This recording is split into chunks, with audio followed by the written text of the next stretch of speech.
এই যে এদিকে রান্নাঘর, আপনি তাহলে কাজ শুরু করে দেন। আর আপনার বেতনের ব্যাপারে আপনার ছেলের সঙ্গে আমি সব কথা বলে নিব।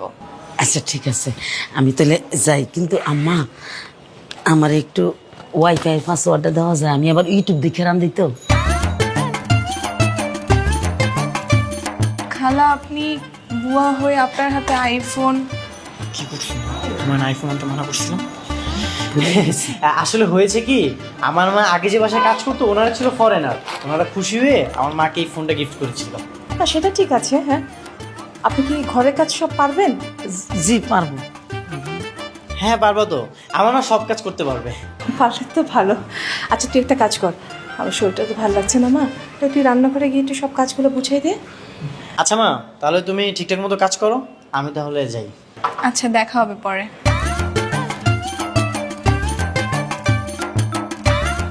খালা, আপনি তাহলে রান্নাঘরে যান, সবকিছু রাখা আছে, নিজের মতো করে রান্না করবেন, ঠিক আছে? আচ্ছা ওই আপনি রান্না বান্না শেষ হলে আমার ঘরটা একটু মুছে দিন। আমি দুদিন ধরে অসুস্থ, তো আমি ঘরটা পরিষ্কার করতে পারিনি। হ্যাঁ, একটু মুছে দিন পুরো ঘরটা। প্রত্যেক দিন? হ্যাঁ প্রত্যেক দিন। আরও খালা, প্রত্যেক সপ্তাহে আমার কাপড়গুলো ধুয়ে দিতে হবে একটু কষ্ট করে। হ্যাঁ, কয় বালতি? বেশি না, 1 বালতি। আমার বাসায় আমি 1 কাপ চা বানিয়ে কোনোদিন খাইনি, আর এই ছেলের জন্য আমাকে এত কষ্ট করতে হচ্ছে। তো ঠিক আছে, তাহলে তো নিয়ে যা। খালা, তাহলে যান, শুরু করে দেন। আপনি আসেন আমার সাথে, আমি বুঝাই দিই। বুঝুন, আসেন।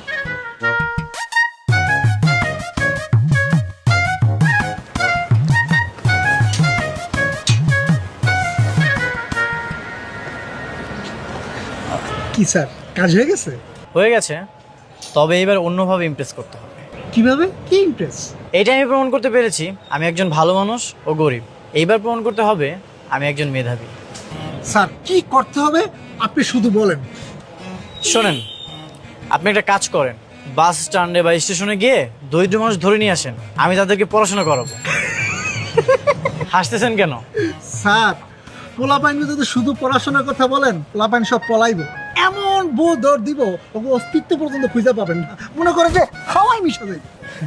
তাহলে সবাইকে 10,000 টাকা করে দেন, আর 3 দিনের খাবারের টাকাও দিয়ে দেন, দেখবেন ওরা কেন ওদের বাপ মা সহ চলে আসছে। স্যার এটি অবশ্য আপনি ঠিক বলছেন। আচ্ছা স্যার, আমি কি তাহলে ওই পোলাপাইনকে বাপ মা সহ নিয়ে আসবো? যদি আসতে চাই আসুক, কোনো সমস্যা নেই। আর কিছু নিরক্ষর মানুষকেও নিয়ে আসবেন যারা আমার প্রশংসা করতে পারবে। ঠিক আছে স্যার। স্যার ওঠেন গাড়ি। চলো।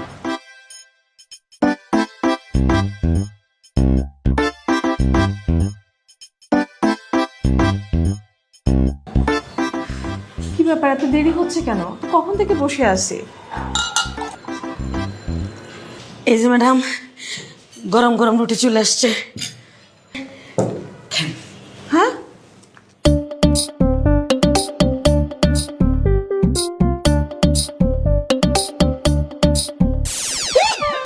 এটা এটা তুমি কি করছো? কি রুটি বানিয়েছো তুমি? বেশ, আপনাদের চুলার আগুন অনেক বেশি গরম তো, তাই মনে হয় পুড়ে গেছে। বিয়াঞ্চে, আমাকে তুমি বিয়াঞ্চে বলছো কেন? ভুল হয়ে গেছে। আমি যে একটা বাসায় কাজ করি, ওখানে আরেকটা বউ আছে তো, তারে আমি বেআইন ডাকছি, ডাকতে ডাকতে অভ্যাস হয়ে গেছে। কি বলে, আমি তো কিছু বুঝি না। খালা, আপনার রান্নার হাত খুবই কাঁচা। একটা তরকারিতে লবণ হয়েছে তো আরেকটাতে হয়নি, আর ওটাগুলো সব পুড়ে ফেলেছে। তাহলে কি আমার চাকরি নট? না না না, নট হবে কেন? আজকে হয়তো ফার্স্ট দিন, এই জন্য আপনার আনইজি ফিল হয়েছে। সমস্যা নেই, আস্তে আস্তে সব ঠিক হয়ে যাবে। আচ্ছা শুনুন, আপনি কোনো টেনশন নেন না। হ্যাঁ, আমি একটু সুস্থ হয়ে নিই, তারপরে আপনি আস্তে আস্তে আমার সাথে সব কাজগুলো শিখে নিন, ঠিক আছে? আচ্ছা খালা, বসেন আমাদের সাথে, একসাথে নাস্তা করি, সবাই মিলেই পোড়া রুটি খাই, কি আর করার। আসেন বসেন, আমরা পোড়া রুটি ভাগ করে খাই, কিছু তো করার নেই। বসেন বসেন।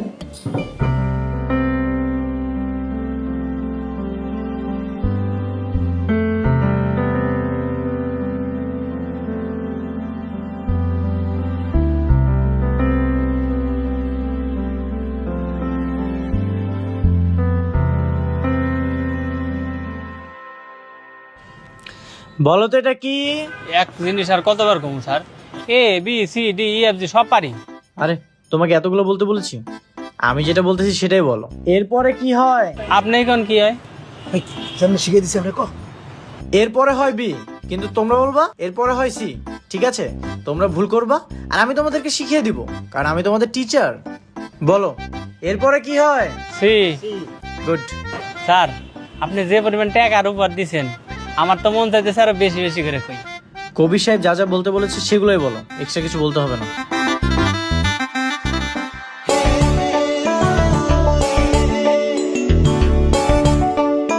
শোনো, আমার এলাকায় কেউ নিরক্ষর থাকবে না। বলো এ বি সি। আরে ম্যাডাম আপনি? আপনাদের দেখেই থামলাম। আপনি কাজের ফাঁকে এদের জন্য পড়াশোনা আয়োজনও করেছেন, ব্যাপারটা সত্যি খুব সুন্দর। ধন্যবাদ আপনাকে। আপনাকেও। আচ্ছা, আপনি কতটুকু পড়াশোনা করেছেন? আমি অনার্স কমপ্লিট করেছি।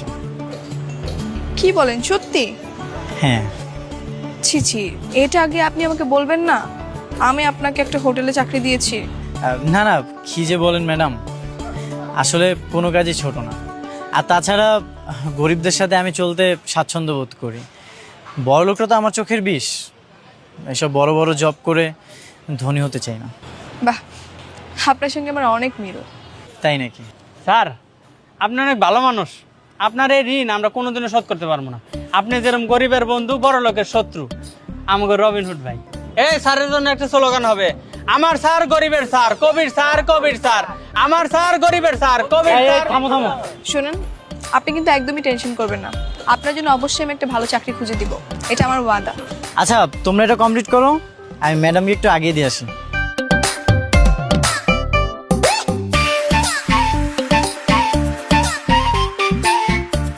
আপনাকে আমি যত দেখছি যতই মুগ্ধ হচ্ছে। আমিও। জানেন, আপনার মাও কিন্তু অনেক ভালো মানুষ। যাদের মা অনেক ভালো তাদের সন্তান এমনি অনেক ভালো হয়। আচ্ছা, আপনার বাবা যেন কি করে বলেছিলেন? বাবা বাবা ওই যে সবজি বিক্রি করে। সেটাই তো। চলুন না আপনার বাবার সঙ্গে একটু পরিচয় হয়ে আসি। কি হলো, কোনো সমস্যা? না না, কোনো সমস্যা না। আজকে আমার বাবা একটু কারণ বাজার গিয়েছে সবজি আড়তে, কালকে নিয়ে যাই। হ্যাঁ ঠিক আছে, চল। খালাম আপনার চা। আজকে আমার খুশির দিন। এই তুমি বোকার মতো হাসছো কেন? ওমা হাসবো না? এখন কেমন লাগে? আমি যখন কাজের বুয়া সাজবো বলছিলাম তখন তো খুব মজা নিয়েছিলাম। এখন এখন তো তোমাকে সবজি বিক্রি করতে হবে। আমি বিষয়টা নিয়ে এত সিরিয়াস আর তোমরা বিষয়টা নিয়ে মজা নিচ্ছ। আমি চাচ্ছি তোমরা আমার হুবুবের মনে দাগ কেটে ফেলো। তোমাদের কাজে কর্মে কথাবার্তা যেন সে মুগ্ধ হয়ে যায়। বাবা, আমি কিন্তু বিষয়টা নিয়ে খুব সিরিয়াস, বুঝছিস? হ্যাঁ, আমি কিন্তু এই কাজে পটু। দেখবে এক চান্সে ওকে পটিয়ে ফেলবো। দেখা যাবে। মা, তোমার কাজে কর্মে কিন্তু তারা মুগ্ধ না, তবে তোমার কথাবার্তায় তারা খুব মুগ্ধ হয়েছে। হইতেই হইব। এই দুনিয়া যদি কোনো ভালো মানুষ থাইকা থাকে তো সেটা হচ্ছে আমার খালাম্মা আর খালু। ঠিক বলেছো। আচ্ছা বাবা, তুমি রেডি থাকো, আমি তোমাকে কাল নিয়ে যাবো। আমি অবশ্যই রেডি থাকবো, কোন টেনশন করিস না। ঠিক আছে।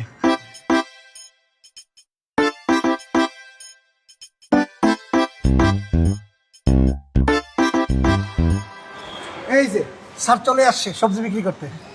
আমি চলে আসছি, কোনো টেনশন নাই।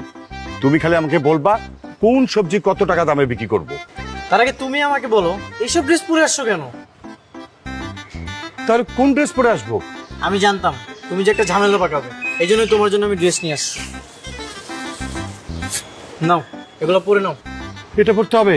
হ্যাঁ। আচ্ছা শোনো, হ্যাঁ। আমি তাহলে তোমার বৌমাকে নিয়ে আসি, তুমি ততক্ষণ সবজি বিক্রি করো। অভিনয় মনে আছে তো? আর মনে থাকবে না কেন, সব ঠিকঠাক মতো মনে আছে। ঠিক আছে, তুমি সবজি বিক্রি করো, আমি তোমার বৌমাকে নিয়ে আসি। ঠিক আছে। স্যার, আপনি তাহলে সবজি বিক্রি করেন, আমি যাই। আমি এনে থাকলে আবার অন্য ঝামেলা আছে। ঠিক আছে।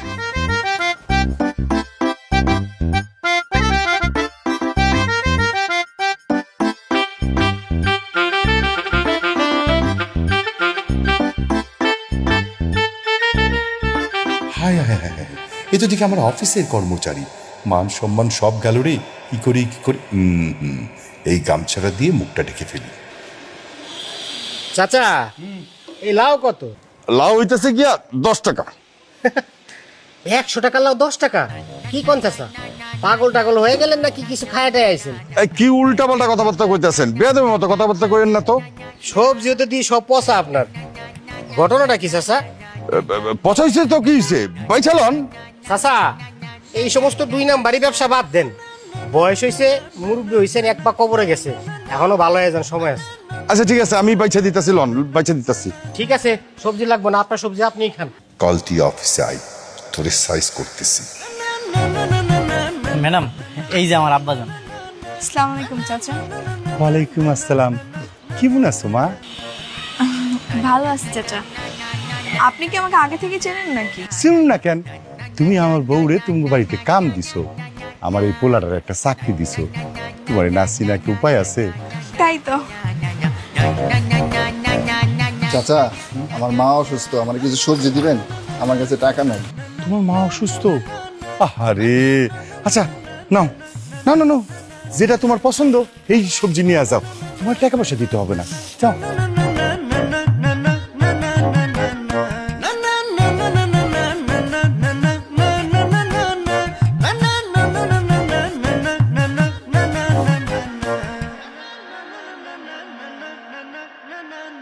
বাহ চাচা, আপনি তো অনেক ভালো মানুষ। এ আর এমন কি মা? সত্যি বলতে চাচা, আপনি যেমন ভালো, আপনার বউ ছেলে তারাও অনেক ভালো। আর আপনি কবিরকে নিয়ে একদম টেনশন করবেন না, ওকে কালকে আমি একটা নতুন কোম্পানিতে চাকরি দিচ্ছি, কথা হয়েছে। আলহামদুলিল্লাহ, আল্লাহ তোমার মঙ্গল করুক, তুমি সুখের সংসার হোক, ঘর জুড়ে একটা ফুটফুটা সন্তান আসুক, সেই সন্তানের রয়ে আমি যে কি আনন্দ করব। কি রে আরিয়ান, আমি কি খুব বেশি বলে ফেললাম? জি আব্বাজান, আপনি একটু বেশি বলে ফেলছেন। হ্যাঁ ম্যাডাম, সরি, আপনি কিছু মনে করেন না, কি নাকি বলে ফেলছে বলে। ইটস ওকে চাচা, আমি তো আজকে যাই, আমার লেট হয়ে যাচ্ছে। আচ্ছা ঠিক আছে মা, ভালো থেকো। জি, আসসালামু আলাইকুম। আব্বাজান, আপনি একটু বেশি বেশি বলে ফেলাইছেন। কি করু মা, আবেগে তো কয়া ফালাইছি, আমি কি বুঝা কইছি নাকি? বলিস কি, ওর বাবাও সহজ সরল। হ্যাঁ, তাহলে আর বলছি কি? জানো, আমি তো পুরো লজ্জায় লাল হয়ে গিয়েছিলাম। আচ্ছা শোন, ওর মাও কিন্তু অনেক সহজ সরল, তাই না? কোনো কাজ পারে না, কিন্তু দেখ কথাবার্তা খুবই মিষ্টি, আবার ব্যবহারও খুব আন্তরিক। মারে, একটা কথা বলি, রাগ করিস না। বলো না। শোন, ছেলেটা তো খুবই শিক্ষিত, আবার দেখতে অনেক সুন্দর, মা বাবার ব্যবহার তো খুবই ভালো। তুই তো এরকম একটা পাত্র অনেকদিন ধরে খুঁজছিলি, তাই না মা? কি বলছো? ঠিকই বলছি, তোর তো বিয়ের বয়স হয়েছে, তাই না? আবার তুই তো আবার ধনী পাত্র দেখে বিয়েও করবি না, মেধাবী দরিদ্র ভালো পাত্র তোর চাই। সব দিক থেকে চিন্তা করে দেখলাম এই ছেলেটা তোর জন্য একদম পারফেক্ট। ঠিক আছে, তুমি তাহলে ওর মার কাছে প্রস্তাব রাখো, দেখো কি বলে।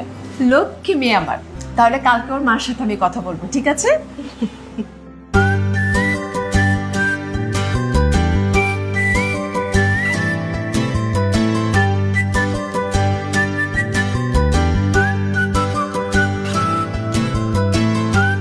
স্যার, অনেক দিন তো হলো, এখন বিয়ের প্রস্তাবটা দিয়ে দেন।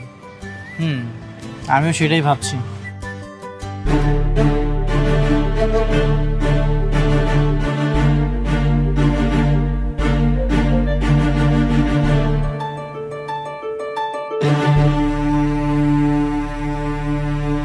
এ কি, আপনি এখানে কেন?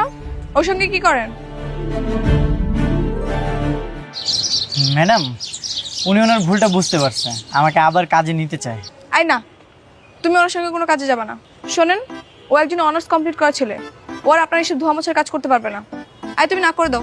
না না, আর গাড়ি দেওয়ার কাজ করাবো না। মানে আমার যে কোম্পানি আছে তার মডেল বানাতে চাচ্ছি। মাশাআল্লাহ, এই দেখতে শুনতে কত হ্যান্ডসাম না, কিন্তু তো রাজি হচ্ছে না। কেন, কি হয়েছে? রাজি হচ্ছ না কেন? ভালো কাজ তো এটা। কেন রাজি হব? ওনার মতো ধনী অহংকারী লোকের প্রস্তাবে আমি কখনোই রাজি হব না। এই নিন আপনার সানগ্লাস ধরেন। কবি, রাজি হয়ে যাও, ভালো হবে তোমার জন্য। এই নিন আপনার ঘড়ি, এই নিন আপনার ব্লেজারটাও রাখেন, আপনার সবকিছু আমি দিয়ে দিচ্ছি। এই প্যান্ট খুলতে হবে না, প্যান্টটা পরে দিও, প্যান্টটা পরে দিও। আচ্ছা হয়েছে হয়েছে, শান্ত হও। তোমাকে ওনার কাজ করতে হবে না, আমি তোমার জন্য একটা নতুন চাকরির ব্যবস্থা করেছি। আসো আমার সঙ্গে। মনে রাখেন, আমাকে আর কখনোই রাখবেন না। আর আমি বড়লোক ঘৃণা করি।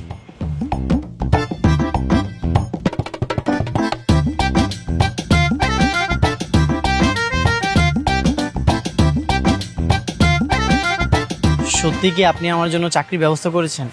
হ্যাঁ, তোমার কাজিনের সঙ্গে কথা হয়েছে, ও বলেছে খুব দ্রুতই তোমার চাকরি হয়ে যাবে। ম্যাডাম, আপনি যেটা ভালো মনে করবেন সেটাই হবে। এই শোনো, এখন থেকে আর আপনি বা ম্যাডাম কিছুই বলবে না, অনলি আনিকা। ওকে আনিকা। তো বিয়ে কবে করছো তুমি? তুমি যেদিন বলবে। এটাও কি আমার ইচ্ছা করতে হবে? হুম। যদি বলে আমাকে বিয়ে করতে, তাহলে কি করবা?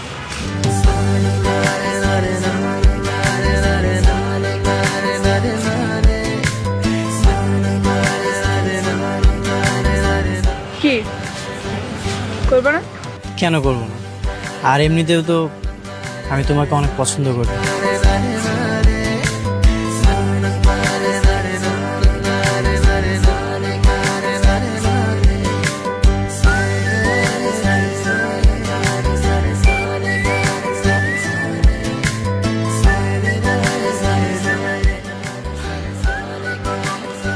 আম্মা, ম্যাডাম, কি কাজ করতে হবে কোন?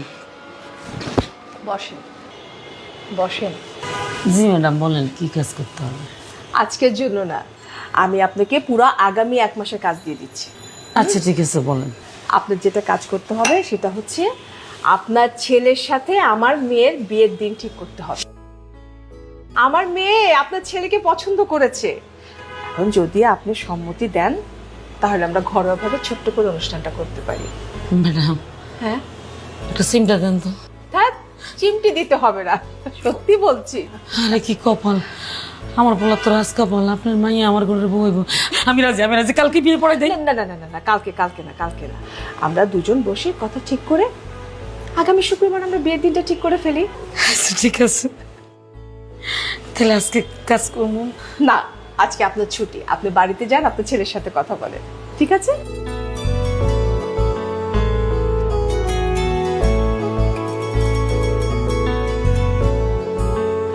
যাক, তাহলে সবকিছু সুন্দরভাবেই হচ্ছে। অবশেষে স্যারের বিয়েটা হয়েই যাচ্ছে। কিন্তু বিয়ের দিনেও কি আপনারা এই হালতেই থাকবেন? আরে না, এখন তো বিয়ে তোরা রাজি হয়েছে, আগামীকালকে গিয়ে আমরা সব কথা খুলে বলে দেবো। না না মা, ঝামেলা আছে। আগে ওদের বাসায় বিয়েটা হয়ে যাক, বিয়ের পরেও যখন বধূ সেজে আসবে তখন আমরা ওকে সব সত্যিটা বলে দেব। এই আরিয়ান কিন্তু একদম ঠিক কথা বলছে। বিয়ের আগে নতুন করে ঝামেলা হোক সেটা আমিও চাই না। ভালো ভালো বিয়ের কাজটা শেষ হয়ে যাক। আমিও কিন্তু বিয়েতে যাবো। অবশ্যই যাবি, কিন্তু আমার বোনের মেয়ে এসে যাবে। ঠিক আছে। কবি সাহেব, আপনি তাহলে একটা কাজ করেন, বিয়ের সব ব্যবস্থা করে ফেলেন। আর আপনিও কিন্তু বিয়েতে যাবেন আমার পুরনো বস সেজে। ঠিক আছে স্যার, এই বিষয়ে আপনার কোনো চিন্তা করতে হবে না, সব চিন্তা আমার। বিয়েটা হয়ে যাক, তারপর কিন্তু আমি আবার আমার ছেলের বিয়ে ধুমধাম করে বড় আয়োজন করে দেব কিন্তু। হ্যাঁ অবশ্যই, আমার একমাত্র ছেলে। হ্যালো, হ্যাঁ বলো। কি তোমার আব্বু আম্মু রাজি হয়েছে বিয়েতে? আরে রাজি মানে সবাই তো খুশিতে লাফাচ্ছে। কি বলো, সত্যি? যাক, তাহলে আগামী শুক্রবার আমাদের বিয়েটা হচ্ছে, তাই তো? হ্যাঁ। এই শোনো, একটা গুড নিউজ আছে। কি গুড নিউজ? আমার কাজিনকে বলেছিলাম না তোমার চাকরির ব্যাপারে? হ্যাঁ। সেই চাকরিটা কনফার্ম হয়ে যাবে, কোনো সমস্যা নেই। আলহামদুলিল্লাহ, যাক ভালো হয়েছে, ভালো একটা গুড নিউজ দিলা। আমার কাজিন বিয়ের দিন আসবে, সেদিন তোমাকে পরিচয় করে দিব। ঠিক আছে। তাহলে আর দেরি কিসের, এখন থেকে চাকরি আর বিয়ে দুটো জনের প্রস্তুতি নাও। ঠিক আছে ম্যাডাম। আবার ম্যাডাম? ঠিক আছে, বলবো না, কিন্তু ম্যাডাম ওয়ার্ডটা আমার খুব ভালো লাগে। এখন থেকে সারা জীবনের জন্য তোমার আনুগত্য থাকতে চাই।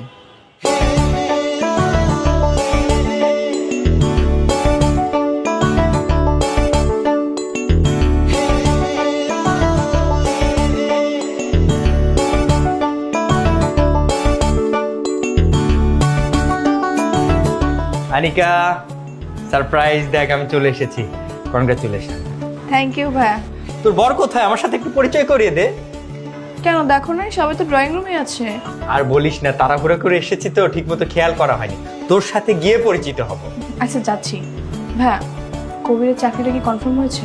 হ্যাঁ কনফার্ম হয়েছে, তোকে কিভাবে যে বলি, পদটা একটু ছোট, চাকরি করতে করতে প্রমোশন হয়ে যাবে।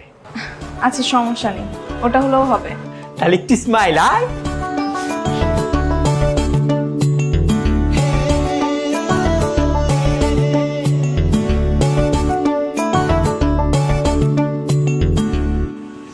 আসসালামু আলাইকুম স্যার, আপনি এখানে? আপনিও আছেন স্যার? ম্যাডাম আপনি কি ব্যাপার, ওদেরকে এইভাবে রেখেছিস কেন? প্লিজ কিছু নিন না। ম্যাডাম বসুন। মানে ওহো, তোকে তো বলাই হয়নি। উনি হচ্ছেন আমাদের চৌধুরী গ্রুপের চেয়ারম্যান রাইহান চৌধুরী, আর উনি হচ্ছেন তার ছেলে আরিয়ান চৌধুরী, আমাদের সিইও, আর উনি হচ্ছেন আমাদের ম্যাডাম। কি বলছিস তুই? আন্টি তার মানে কি স্যারের সাথে আনিকার? আরে ওর সাথে তো তোর বোনের বিয়ে হচ্ছে। কি বলছেন? আনবিলিভেবল। মানে আরিয়ান স্যারের সাথে আনিকার বিয়ে হচ্ছে? এটা তো চরম সৌভাগ্যের বিষয়। এক মিনিট, তুমি কি তাহলে এতদিন আমার সঙ্গে নাটক করেছো? তুমি গরিব নাও? দেখো অনিকা, আমি তোমাকে সবটা বলতাম, এখন যেহেতু জেনেই গেছো তাহলে শোনো। আমি আর কিছু শুনতে চাই না। মা, এই বিয়ে ক্যান্সেল। তুমি ওদের সবাইকে চলে যেতে বলো। তুমি আমার কথাটা বোঝার চেষ্টা করো। থাক, আমি আর কিচ্ছু বুঝতে চাচ্ছি না। তুমি একজন কোটিপতির ছেলে হয়ে গরিব সেজে আমার সঙ্গে প্রতারণা করেছো, আর আমি একটা প্রতারককে কখনো বিয়ে করব না। মা, সবাইকে চলে যেতে বলো। আনিকা শোনো, তুমি আমার কথাটা শোনো। Anika, try to understand. তুমি আমার কথাটা শোনো, আমাকে 2 মিনিট সময় দাও, আমার কথাটা তুমি বোঝার চেষ্টা করো। কি বুঝবো আমি? হ্যাঁ, কি বুঝবো? তুমি আমার সঙ্গে এতদিন চিট করেছো, আমাকে ধোকা দিয়েছো, এটাই তো? হ্যাঁ, আমি তোমার সাথে চিট করেছি, তোমাকে ধোকা দিয়েছি, কিন্তু কেন করেছি সেটা তো শুনবে। কেন? শুধুমাত্র তোমার ভালোবাসার জন্য। যেদিন তোমাকে আমি প্রথম দেখেছিলাম, তোমাকে দেখে না আমি মুগ্ধ হয়ে যাই, আর এই মুগ্ধতার পরিমাণ এত বেশি ছিল যে আমি তোমাকে ভালোবেসে ফেলি। তারপর আমি তোমাদের বাড়িতে বিয়ের প্রস্তাব পাঠাই, কিন্তু তুমি রিজেক্ট করে দিয়েছিলে। তখন জানতে পারি তুমি ধনী কাউকেই কখনো বিয়ে করবে না, তুমি তাদেরকে অনেক অপছন্দ করো। তারপর আমি এই গরিবের অভিনয়টা করি। আমার না কিছু করার ছিল না, এগুলো আমি করেছি শুধুমাত্র তোমার মন জয় করার জন্য, তোমার ভালোবাসা পাওয়ার জন্য। তুমি যখন জানতেই পেরেছিলে আমি ধনীদের অপছন্দ করি, তাহলে সেখানেই থেমে যেতে। কেন এতদিন আমার পিছু পিছু ঘুরেছো, আর কেন আমার সঙ্গে ধোকাবাজি করেছো? কারণ একটাই, তোমার ভালোবাসা পাওয়া। ভালোবাসা মানুষের জন্য মানুষ কত কি করে, আমি তো সামান্য অভিনয় করেছি। মানে? ভালোবাসা মানুষকে পাওয়ার জন্য মানুষ জীবনের সাথে যুদ্ধ করে, হাজার হাজার মানুষ নিজেকে প্রতিষ্ঠিত করার জন্য ব্যস্ত, কিন্তু আমি তো অলরেডি এস্টাবলিশড। তুমি যখন স্রোতের বিপরীতে যাচ্ছিলে, তুমি ধনীদেরকে অপছন্দ করো, আমার না কিছু করার ছিল না, এই জন্য আমি অভিনয় করেছি। তুমি বলো আমি কি করতাম তখন? তাই বলে মিথ্যার আশ্রয় নিবে? মিথ্যার আশ্রয় নিয়েছি কারণ আমি তোমাকে প্রমাণ করতে চেয়েছি সব ধনীর এক নয়। তুমি তো বড় লোকদের অপছন্দ করো, ভাবো যে তারা অহংকারী, জেদি। দেখো অনিকা, হাতের 5 আঙ্গুল কিন্তু সমান নয়, ঠিক তেমন সব ধনীরাও সমান নয়। এই যে আমার বাবাকে দেখো, সে কোটি কোটি টাকার মালিক, তারপরও সে রাস্তায় নেমে সবজি বিক্রি করেছে। আমার মাকে দেখো, সে এত বড় প্রভাবশালী বাড়ির বউ, কিন্তু সে তোমাদের বাড়িতে গিয়ে দিনের পর দিন কাজ করেছে, কখনোই অহংকার দেখায়নি। তুমি কি একটা ধনী মানুষকে দেখাতে পারবে যে এইসব কাজ করবে? কখনোই করবে না। আনিকা, তুমি আমাকে ফিরিয়ে দিও না, আমি তোমাকে অনেক ভালোবাসি। তুমি আসলে ঠিকই বলেছো, সব ধনীরা হয়তো এক হয় না। আমার বাবা আমার মায়ের সঙ্গে প্রতারণা করার পর থেকে আমার বড় লোকদের প্রতি একটা ঘৃণা কাজ করে। আমি বড় লোকদের সহ্যই করতে পারি না, কিন্তু তুমি আর তোমার ফ্যামিলি পুরো ধারণাটাই পাল্টে দিয়েছো। এটাই তো তোমাকে বোঝাতে চাচ্ছিলাম যে সব ধনীরা এক নয়। ঠিক আছে, আমি রাজি। তবে তবে কি আনিকা? তবে এতদিন যে আমাকে হ্যাপি করার জন্য তুমি আর তোমার ফ্যামিলি যেসব কাজ করতে, সমাজের জন্য ভালো ভালো কাজ করতে, গরিবদের হেল্প করতে, এটা বিয়ের পরেও করতে হবে। কেন করবো না? অবশ্যই করবো আমি। আচ্ছা, ঝামেলা তো মিটমাট হয়ে গেছে, চলো আমরা বিয়ের আসরে যাই, সবাই আমাদের জন্য ওয়েট করতেছে। আসো।